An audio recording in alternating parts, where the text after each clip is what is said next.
Olá, boa tarde. Boa tarde. O Jornal da Cultura, primeira edição, começa agora com os seguintes destaques.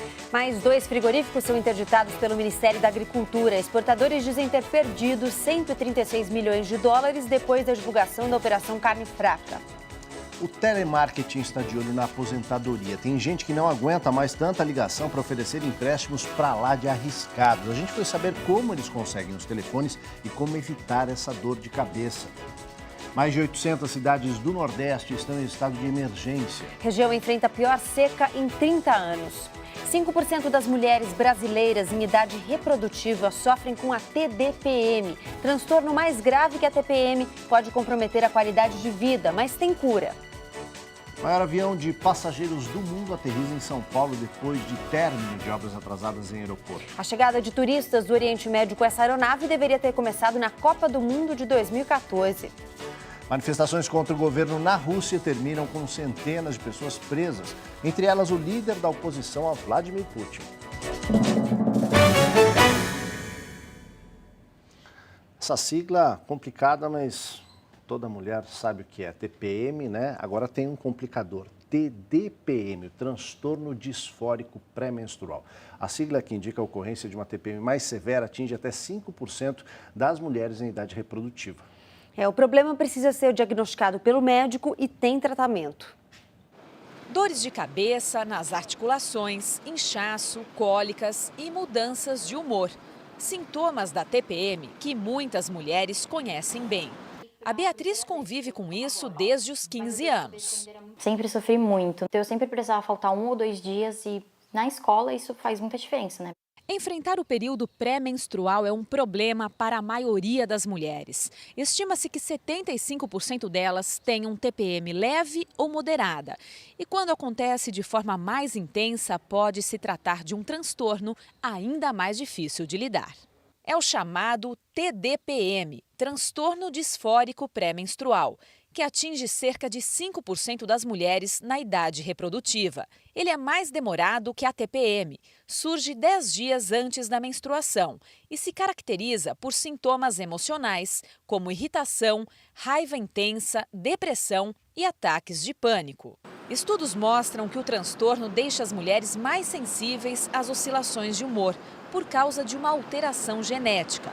Um acompanhamento psiquiátrico e mudanças simples no estilo de vida ajudam a enfrentar o problema.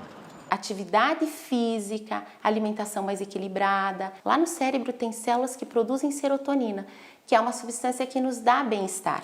Então, nesse período, há uma queda dessa substância. Então, a gente entra com medicação para manter os níveis bons da serotonina. A acupuntura e a homeopatia também. Ainda falando sobre saúde, a chamada gourmetização dos alimentos também está nos saleiros. Em busca de supostos benefícios, consumidores trocam o sal refinado por versões mais caras, como o sal rosa do Himalaia. Só que por trás dessa roupagem chique está o mesmo vilão, o sódio. Em busca de benefícios à saúde, Dona Terezinha tem consumido sal gourmet. O que eu vejo é assim, falarem, né, das propriedades dele e que ele é um sal mais natural. Já esse casal vai comprar o produto pela primeira vez. É bom porque ele tem menos sódio que o sal normal, o nosso, de cada dia. De uns tempos para cá, o consumidor tem sido atraído por promessas que vão desde a redução da pressão arterial até o fortalecimento dos ossos. No caso do sal gourmet, esses aí coloridos e com grãos de diversos tamanhos, a procura é pelo suposto baixo teor de sódio em relação ao sal de cozinha. Mas não se trata de uma informação verdadeira, revela essa pesquisadora. Quando você pensa na quantidade que nós ingerimos, não tem muita diferença. Se você está consumindo 100% no sal refinado, você está consumindo mais de 90% através desses outros sais ditos integrais. O brasileiro consome 10 gramas de sódio por dia, o dobro do recomendado pela Organização Mundial da Saúde. Uma substância essencial para o nosso metabolismo, mas que, em excesso, pode provocar problemas à saúde. A exemplo das doenças cardiovasculares, que só no ano passado causaram cerca de 350 mil mortes em todo o país. O controle desse consumo desenfreado pode começar dentro de casa, com mudanças no hábito alimentar. 75% do nosso sódio vem do sal de cozinha, daquele usado nas preparações, e também nós temos aquele hábito de deixar o saleiro à mesa para dar uma temperada final na comida. E isso é uma coisa que já tem que ser cortada. Um projeto já passou pela Câmara. Agora o Senado prepara um outro complementar para o texto definitivo do PL que autoriza a terceirização em todas as atividades das empresas, inclusive nas atividades fim. Mas ao terceirizar toda a cadeia produtiva, a fiscalização do processo passa a ser um desafio para garantir que a qualidade do produto final não caia com as mudanças de gestão. Um condomínio com mais de 200 apartamentos. Para cortar gastos, trocaram os funcionários fixos por uma empresa terceirizada. A prioridade na contratação foi para ex-funcionários. Alguns dos ex-funcionários toparam ser contratados pela empresa. Não vou dizer se piorou ou se melhorou. Eu preferia antes, com as pessoas que já estavam aqui, que já estavam habituadas a trabalhar aqui. Hoje o Brasil tem 34 milhões de trabalhadores efetivos e 12 milhões de terceirizados. Um número parecido com o de pessoas sem trabalho no país. Uma das maiores preocupações de trabalhadores e especialistas é que, com a aprovação do PL da terceirização, ao invés de diminuir o número de desempregados, mude apenas a proporção entre efetivos e terceirizados. Claro que isso tudo ainda está sujeito a regulamentações, mas a ideia é essa mesmo, é que a gente passe esses funcionários para alguém que vá prestar o serviço. Por quê? Porque esses funcionários já estão treinados, são da nossa confiança, conhecem os nossos problemas, são capazes de dar soluções mais rápidas. Para preservar a qualidade do produto ou serviço oferecido, este economista acredita que a empresa contratante deva exigir excelência da terceirizada. O primeiro grande risco é com o nosso produto e com a nossa marca. Não se pode terceirizar sem tomar a plena consciência do que seja a qualidade dos serviços que vão ser prestados. Tem que manter a motivação, tem que manter o envolvimento, mantê-lo dedicado, não deixar faltar da parte dele o compromisso, o envolvimento com os problemas da qualidade, sobretudo com os problemas do cliente final. Santos, no litoral de São Paulo, é a melhor cidade para se viver depois dos 60 anos em todo o Brasil, de acordo com um estudo divulgado pela Fundação Getúlio Vargas. E nós fomos até lá para descobrir por quê. Seu Paulo, 74 anos, trocou a vida agitada de São Paulo pela tranquilidade de Santos, no litoral paulista. Não quero sair mais, porque eu achei uma cidade maravilhosa.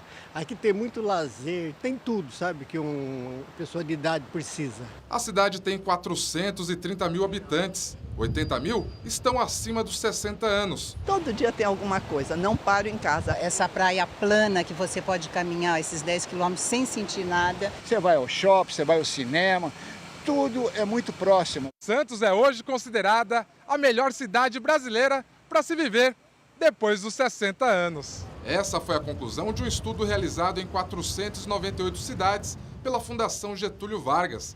Foram avaliados aspectos como clima, finanças, educação, cultura, trabalho, habitação e cuidados com a saúde. Para eu ter uma terceira idade com uma qualidade de vida adequada, isso tem que se vir desde o começo, da fase adulta, do jovem. Então ele sempre tem que fazer atividade física, tem que ter uma alimentação adequada. Pois é, admirar o mar, jogar conversa fora e apreciar uma água de coco bem geladinha.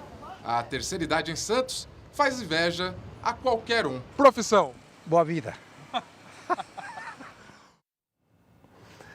Olha, a partir de hoje a TV Cultura passa a ser sintonizada no canal 2.1 da TV Digital, na Grande São Paulo. A TV Univesp será sintonizada no canal 2.2 e o Multicultura no 2.3.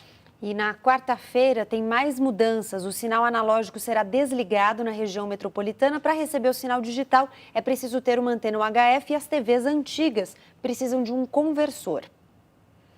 Vamos a outras notícias nacionais. Depois de melhorias na pista, o maior avião de passageiros do mundo começa a operar no aeroporto de Guarulhos, em São Paulo. E a maior seca em muitas décadas deixa centenas de cidades em estado de emergência e sem água no Nordeste. Pelo menos 800 municípios já decretaram estado de emergência no Nordeste por causa da seca, que já dura 5 anos e se intensificou nos últimos meses na região. Em mais de 300 cidades nordestinas, a população sofre racionamento de água que desapareceu das torneiras. Sem alternativa, os moradores têm que comprar água dos carros-pipa. Segundo o INPE, esta é a pior seca na região nos últimos 30 anos. O maior avião de passageiros do mundo pousa no aeroporto de Guarulhos, em São Paulo. A aeronave fez estreia este domingo na rota Brasil-Dubai, nos Emirados Árabes. Com capacidade para cerca de 500 passageiros, o Airbus A380 deveria ter começado a operar em Guarulhos na Copa do Mundo, mas a pista do aeroporto não comportava e teve que ser ampliada para permitir a operação da aeronave. O caminhão bate em carro e os 2 veículos capotam em trecho de serra da rodovia Fernão Dias, perto de São Paulo. O caminhão ficou com a cabine pendurada no barranco e a carga de leite que transportava se espalhou pela pista. O acidente, que aconteceu no início da manhã em Mariporã, na região metropolitana, provocou o bloqueio de 2 das 3 faixas da estrada e um grande congestionamento. Ninguém se feriu com gravidade. Muitas pautas e pouca gente. As manifestações deste domingo nas 19 capitais e no Distrito Federal reuniram motivações diversas. Pois é, desde o protesto contra a proposta de lista fechada para as eleições, onde se vota na legenda e não no candidato, até o apoio à Operação Lava Jato.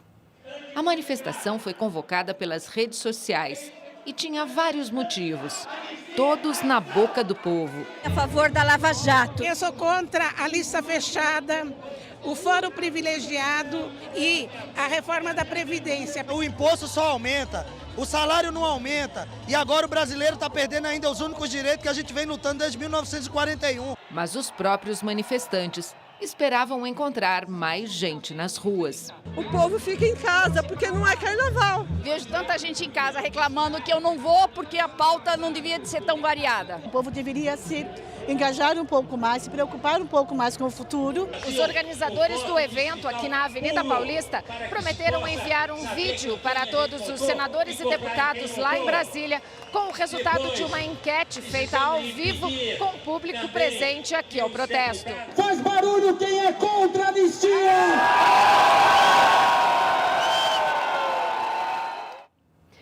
Mais 2 frigoríficos, Souza Ramos e Transmite, entre os 21 investigados pela Operação Carne Fraca, são interditados pelo Ministério da Agricultura. Ambos ficam no Paraná e vão ter que recolher as mercadorias. Com os 3 fechados no início da operação, já são 5 os frigoríficos interditados até agora. Pois é, o juiz federal Marcos José Grey da Silva, responsável pelos inquéritos da Operação Carne Fraca, mandou soltar os 3 últimos presos temporários que estavam em Curitiba. Um empresário e 2 fiscais do Ministério da Agricultura estavam na carceragem da Polícia Federal em Curitiba há 10 dias e foram soltos neste domingo. Outras 25 pessoas presas preventivamente continuam detidas. Também no domingo, a Suíça anunciou que decidiu ampliar a proibição de importação de carne brasileira de 4 para todos os 21 frigoríficos investigados, mas manteve os contratos com os outros frigoríficos do país não envolvidos. Os exportadores dizem que já perderam 136 milhões de dólares até agora com as restrições impostas à carne brasileira. Os pecuaristas que abastecem os frigoríficos se queixam que o mercado de boi está parado e o preço caiu. Milhares de toneladas de mercadoria permanecem estocadas nos portos porque o embarque para o exterior foi suspenso após a deflagração da Operação Carne Fraca. Apesar da crise, a venda de brinquedos está em crescimento. Além da indústria nacional ter lançado produtos mais tecnológicos e atraentes, muitos pais trocaram gastos maiores, como viagens, por presentes para os filhos. Marcela é mãe da Júlia, de 12 anos. Desempregada desde o ano passado, cortou viagens e idas a shoppings e restaurantes, mas gastou mais com brinquedos para a filha, com quem passou a ficar mais tempo. A gente acabou que diminuiu muitas coisas para poder fazer a vontade dela, incluindo celular, né, os eletrônicos. E assim, em plena crise econômica, o mercado de brinquedos cresceu 7% no ano passado em relação a 2015. Movimentou 6 bilhões de reais. Segundo a Associação Brasileira de Fabricantes de Brinquedos, A expectativa para este ano é crescer entre 7% e 8% e faturar 6,5 bilhões. Para enfrentar a concorrência dos importados, que correspondem a 42% das vendas, o setor de brinquedos, que não demite trabalhadores há 6 anos, manteve os preços estáveis em 2016 e apostou nas novidades. A gente precisa encantar as crianças todo dia e a indústria lançou no ano passado 1.800 brinquedos e 1.200 brinquedos novos esse ano. Mas o melhor de tudo é que a gente resolveu ser parceiro da tecnologia e muito. Nesta feira de brinquedos em São Paulo, dá para conferir de perto algumas dessas novidades. Com um celular, um aplicativo e um tabuleiro, os dinossauros ganham vida no jogo de realidade aumentada. Os carrinhos de controle remoto não saíram de moda, mas agora concorrem com os drones que têm autonomia de até 15 metros. Diante desses lançamentos, a Júlia ajuda a entender por que o mercado anda na contramão da crise. Quando a gente cresce, a gente tem que trabalhar, tem que pagar conta. E eu não gosto de pensar nisso. Que quer aproveitar a infância agora, quer brincar. Gol! Parece coincidência, você acaba de chegar, à aposentadoria e aí começam a surgir ligações oferecendo crédito consignado e empréstimo. Pois é, só parece coincidência, não é não, viu? As informações normalmente são roubadas e usadas por telemarketing de forma criminosa. Quando o telefone de Dona Esther toca, é alguém da família ou as insistentes chamadas de telemarketing. Normalmente falam, eu agradeço a ligação, mas eu não tenho interesse. Mas muitas vezes tem essas moças de telemarketing, rapazes, insistentes, até meio grosseiro. Mas a senhora nem ouviu o que eu tenho para lhe propor? Crédito consignado e empréstimos são os principais motivos das ligações. E elas nem sempre são feitas por empresas honestas. Especialistas afirmam que os idosos estão entre os alvos preferidos de ligações de telemarketing, pois são mais suscetíveis a aceitar ofertas e serviços. A estratégia para convencer esse público é apelar para as emoções e ganhar a confiança da vítima, usando informações pessoais dela, conseguidas de forma ilegal. Este especialista em segurança explica que, normalmente, os golpistas pedem que a vítima faça depósitos em contas abertas com documentos falsos. E alerta: sempre desconfie de ligações de telemarketing. Ao invés de você ficar respondendo perguntas, o ideal é que a pessoa faça perguntas para quem ligou. Quem é você? Qual é o seu nome? Qual é a empresa? Qual telefone você está? Me fala o número do protocolo. Aí você encerra a ligação, entra no site da empresa, pega o telefone PABX, liga para a empresa e fala: eu recebi um telefonema que eu acho que é de vocês e eu quero confirmar. E aí vai ficar nítido, se for um golpe, que a pessoa vai te avisar: olha, o senhor foi vítima de uma tentativa de estelionato. A seguir, o Ministério Público da Coreia do Sul pede prisão de ex-presidente deposta por corrupção. E mais, na Rússia, centenas de manifestantes contrários ao governo de Vladimir Putin, que pediam justamente o fim da corrupção, vão parar na cadeia.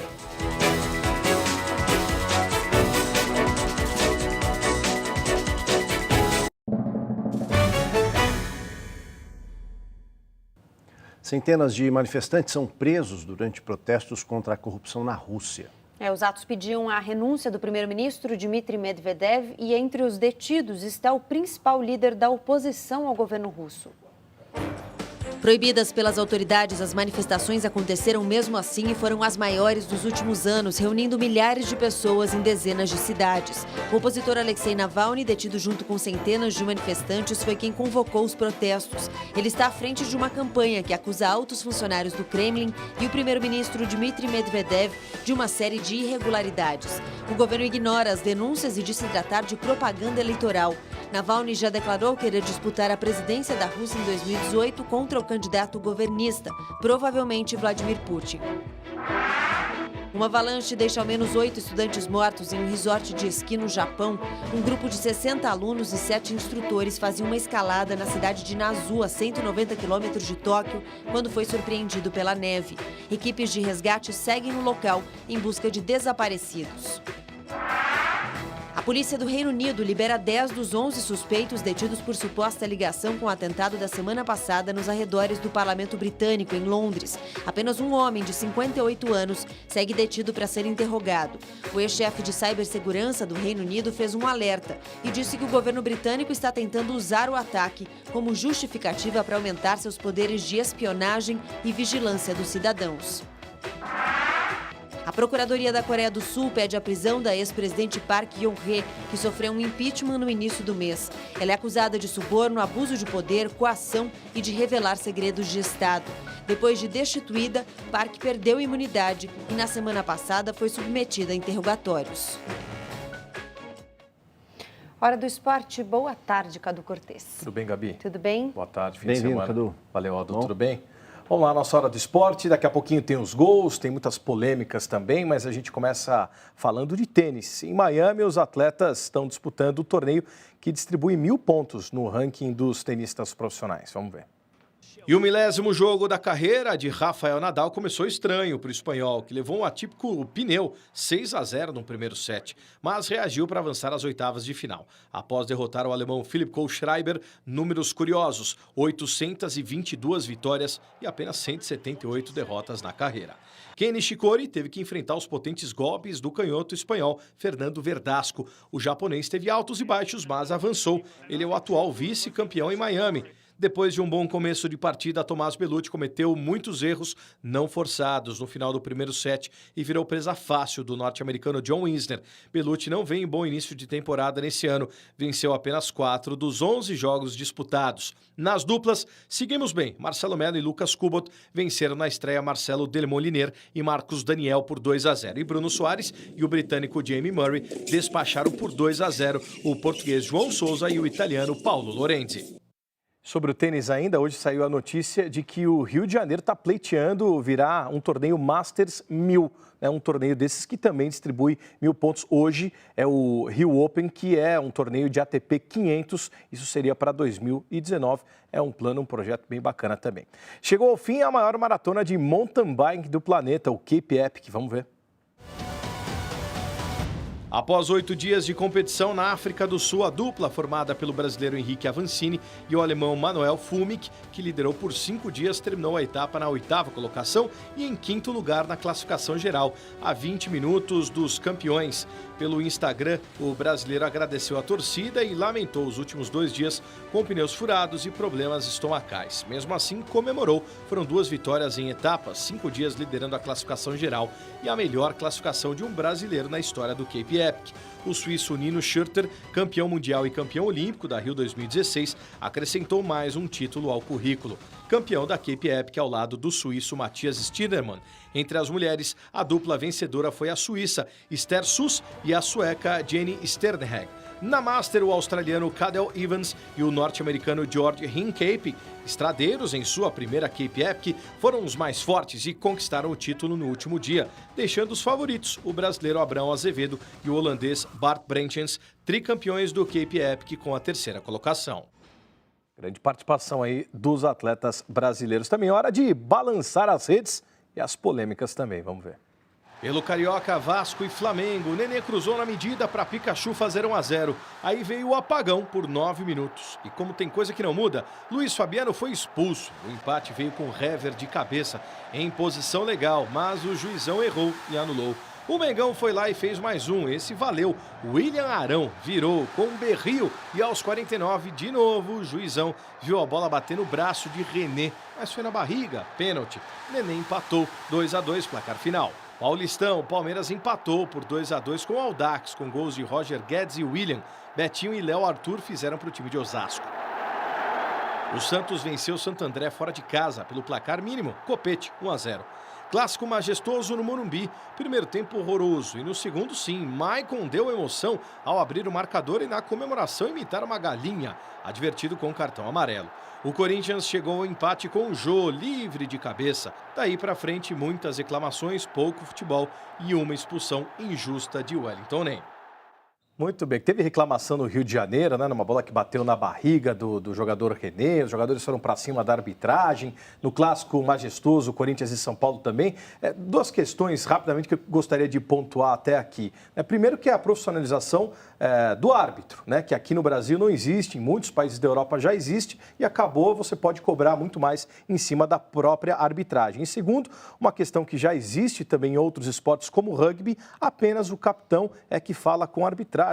né? Outro jogador vai falar, o próprio técnico, é cartão amarelo, uma segunda punição é expulsão. Isso já existia no futebol dos anos 50 e anos 60 e simplesmente parou-se de adotar essa questão. Segundo o site Footstats, perde-se, em média, entre primeiro e segundo tempo, 12 a 13 minutos entre mimimi, discussão de jogador com o árbitro, só para ver se foi, não foi. E a decisão do árbitro, ela não volta, raramente volta uma decisão atrás. Então, assim, o capitão fala, resolveu e acabou. Ok. Valeu, Cadu. Enfim, valeu, gente. Boa semana. Jornal Cultura, primeira edição, fica por aqui. Uma ótima tarde para você. Agora tem JC Debate, que hoje fala sobre as famílias que preferem educar seus filhos fora da escola. A gente volta amanhã, ao meio-dia. Boa tarde para você. Tchau. Tchau.